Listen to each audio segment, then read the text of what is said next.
गौतम बुद्ध की कहानी। मन को वश में करने का मार्ग, बुद्ध का प्रबोधन। प्राचीन भारत में एक समय ऐसा आया जब एक राजा सिद्धार्थ गौतम अपने महल की भव्यता और सुख सुविधाओं को छोड़कर सत्य की खोज में निकल पड़े। उनके जीवन की इस यात्रा ने उन्हें गौतम बुद्ध बना दिया। ज्ञान की प्राप्ति के बाद उन्होंने पाया कि मनुष्य का सबसे बड़ा दुश्मन उसका अपना मन है, जो इधर उधर भटकता रहता है और उसे गलत राह पर ले जाता है। शिष्य आनंद का प्रश्न। एक दिन बुद्ध अपने प्रिय शिष्य आनंद के साथ बैठे थे।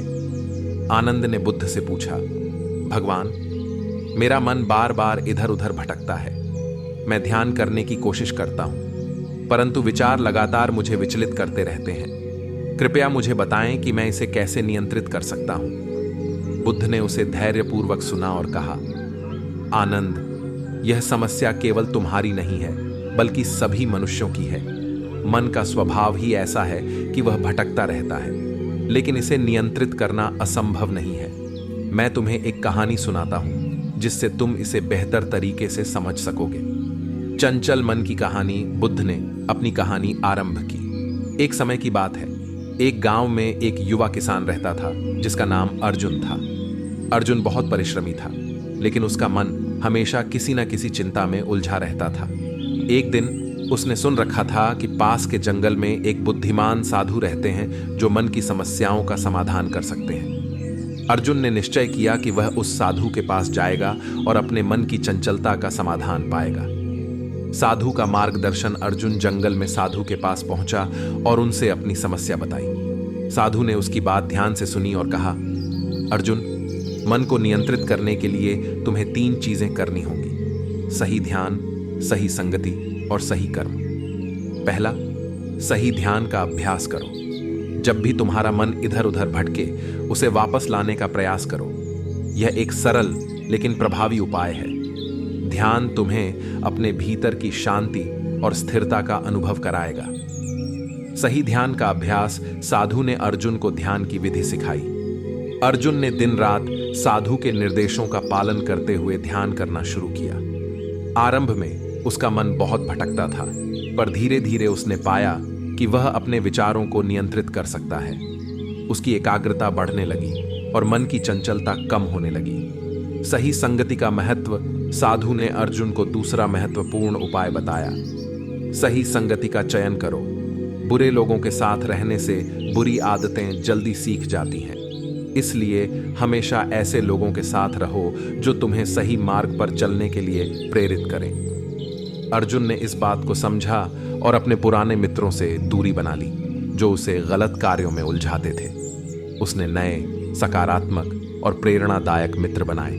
इसका असर यह हुआ कि उसका मन अब सकारात्मक विचारों और उद्देश्यों की ओर अधिक आकर्षित होने लगा। सही कर्म की शक्ति। अंत में साधु ने अर्जुन को सही कर्म का महत्व बताया। सही कर्म से मेरा मतलब है कि तुम जो भी करो, उसे पूरी निष्ठा और ईमानदारी से करो। अपने कार्यों में पूर्ण समर्पण और ध्यान लगाओ। इससे तुम्हारा मन भटकने का समय ही नहीं पाएगा। अर्जुन ने इस सिद्धांत को अपने जीवन में अपनाया। उसने अपने खेत में काम करते समय पूरी निष्ठा और ध्यान लगाया। इसका परिणाम यह हुआ कि उसकी फसलें बेहतर होने लगीं और उसकी आर्थिक स्थिति भी सुधरने लगी। अर्जुन की सफलता। कुछ महीनों बाद अर्जुन ने महसूस किया कि उसका मन अब उतना चंचल नहीं रहा।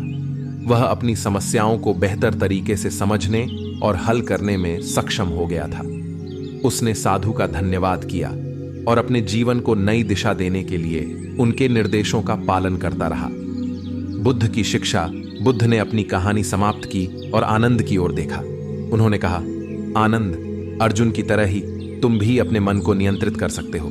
ध्यान, संगति और कर्म को अपने जीवन में सही रूप से अपनाओ और देखो कैसे तुम्हारा मन शांत और स्थिर हो जाता है। ध्यान की गहराई। आनंद ने बुद्ध की शिक्षा का पालन करना शुरू किया।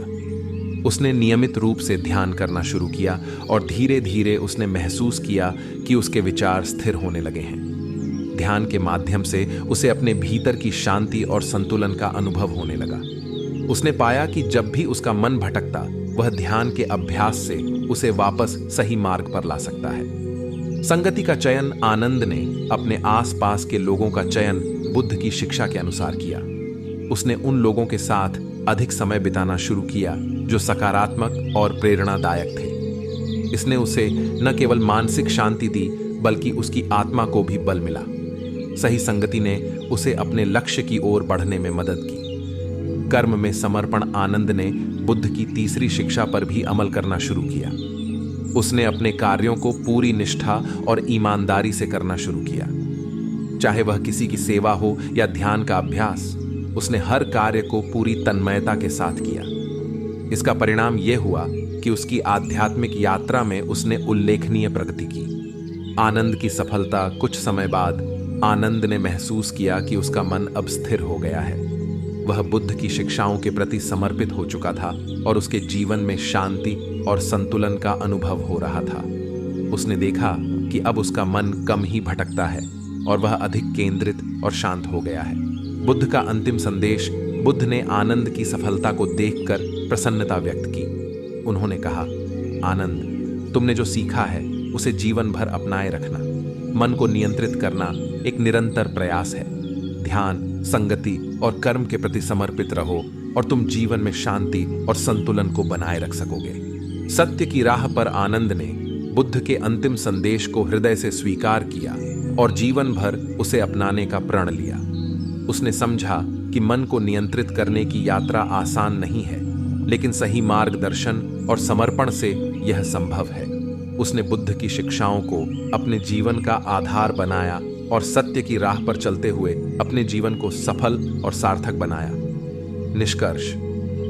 गौतम बुद्ध की यह कहानी हमें सिखाती है कि मन को नियंत्रित करना कठिन हो सकता है, लेकिन ध्यान, संगति और सही कर्म के माध्यम से इसे संभव बनाया जा सकता है। जब हम अपने मन को सही दिशा में लगाते हैं तो हम अपने जीवन में शांति, संतुलन और सफलता को प्राप्त कर सकते हैं। बुद्ध की शिक्षाएं हमें यह भी बताती हैं कि जीवन में सही मार्गदर्शन और समर्पण का कितना महत्व है। अगर हम अपने मन को सही दिशा में केंद्रित कर सकें तो कोई भी बाधा हमें रोक नहीं सकती।